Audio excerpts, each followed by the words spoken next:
बहुत प्रसिद्ध फेमस भजन है कि जाही विधि राखे राम ताही विधि रहिए, महलों में राखे चाहे झोपड़ी में वास दे, धन्यवाद निर्विवाद राम राम कहिए।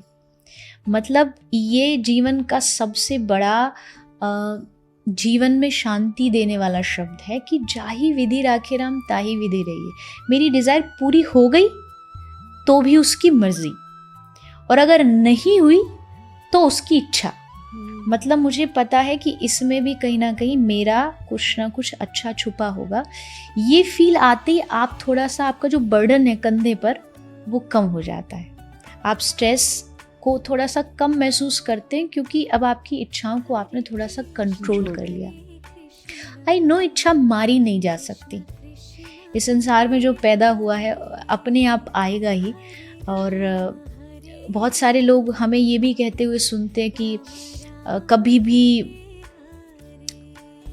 आगे बढ़ने की सोचो, जितना आपके पास है उसका डबल पाने की सोचो, आगे बढ़ो। बड़े बड़े मोटिवेशनल स्पीकर्स आपको ये कहते हुए नजर आएंगे और अच्छी बात है, लेकिन ये चीज़ बताना भूल जाते कि अगर नहीं मिला तो भी अपने आप को आपको बैलेंस में रखना पड़ेगा, अदरवाइज आप 24 घंटे अपने आप को स्ट्रेसफुल महसूस करोगे। हमें ये समझनी होगी कि लाइफ जो है, जीवन जो है, यहाँ ज़रूरतें पूरी करना ज़िंदगी नहीं होती, कुछ अधूरी ख्वाहिशों के साथ जीना भी ज़िंदगी होता है।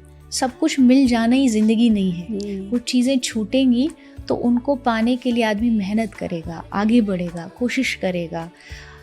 तो ऐसा करने से और ऐसा सोचने से जब हम थोड़ा सा अपनी डिज़ायर्स पे कंट्रोल कर लेते हैं तो आप स्ट्रेस से रिलीव हो सकते। अदरवाइज तो आज का जो टाइम है, अगर देखोगे तो यहाँ चारों ओर इतनी सारी चीज़ें हैं और आप अगर सब कुछ ही पा लेना चाहते हो तो एट दी एंड आप अपने आप को हमेशा स्ट्रेस में ही पाओ।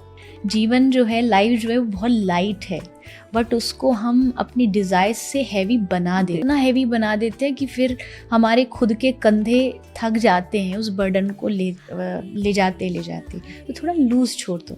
मतलब मिल गया तो उसकी मर्जी। एक किसी ने बहुत सुंदर बात कही, इंसान की फितरत क्या है, ह्यूमन नेचर क्या है कि ना मिले तो सब्र नहीं करता और मिल जाए तो कदर नहीं करता। जो मिल गया उसके लिए वो 0 और जो नहीं मिला वो 0 उसके लिए 1000 और उससे भी ज़्यादा, कि ये क्यों नहीं है, भले वो एक छोटा सा कोई सुई क्यों ना हो, बट उसको वही चाहिए जो नहीं है। और ये स्ट्रेस का सबसे बड़ा रीज़न है। तो थोड़ा desires come. And second thing, जैसे कहते हैं ना कि ट्रीटमेंट करोगे बट उसके साथ थोड़ा प्रिकॉशन भी ज़रूरी होता है, परहेज़ ज़रूरी होता है। तो परहेज़ ये है कि आप डिज़ायर्स को कम करो और उसके साथ साथ आप थोड़ा सा हेल्प लो भक्ति का। अगर आपका मेडिटेशन में इंटरेस्ट है, आप मेडिटेशन से थोड़े स्ट्रेस को कम कर सकते हो।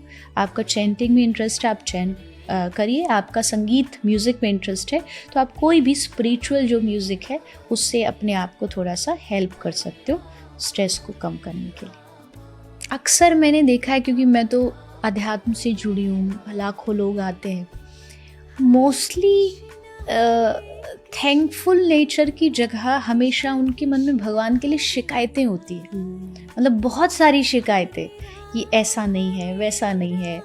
बट जिस दिन हमारा एटीट्यूड ऑफ ग्रेटिट्यूड, ये एक बहुत बड़ा एक आजकल चल रहा है, ये सिखाया जाता है, बट ये हमारी सनातन की परंपरा सदियों से सिखा रही है। भगवान को धन्यवाद दीजिए जो आपके पास है। एक बहुत अच्छी कोट मैं बोला करती हूँ कि सुख भी बहुत है, परेशानियाँ भी बहुत है, जीवन में लाभ है तो हानि भी बहुत है। और क्या हुआ अगर उसने थोड़ा सा दुख दे दिया, उसकी हम पे मेहरबानियाँ भी तो बहुत हैं। तो एक बार उस पर नज़र डालो तो कभी डालते ही नहीं, क्या नहीं क्या नहीं क्या नहीं, बस वही लिस्ट तैयार रहती है। क्या है वो लिस्ट भी एक बार तैयार करोगे तो अपने आप स्ट्रेस कम हो जाएगा। हमेशा अपने से ऊपर देखा जाता है, मेरे से बड़े लेवल पे कौन, और वो स्ट्रेस को जन्म देता है, उसी से स्ट्रेस आता है। थोड़ा सा कभी ये देख लिया कि नहीं, बड़े बड़े शहरों में देखो घर नहीं है लोगों के पास, जॉब नहीं है, उसके कंपैरिजन में भगवान ने कितना कुछ दिया है, तो अपने आप हल्के हो जाएंगे, अपने आप लाइट फील करने लगेंगे।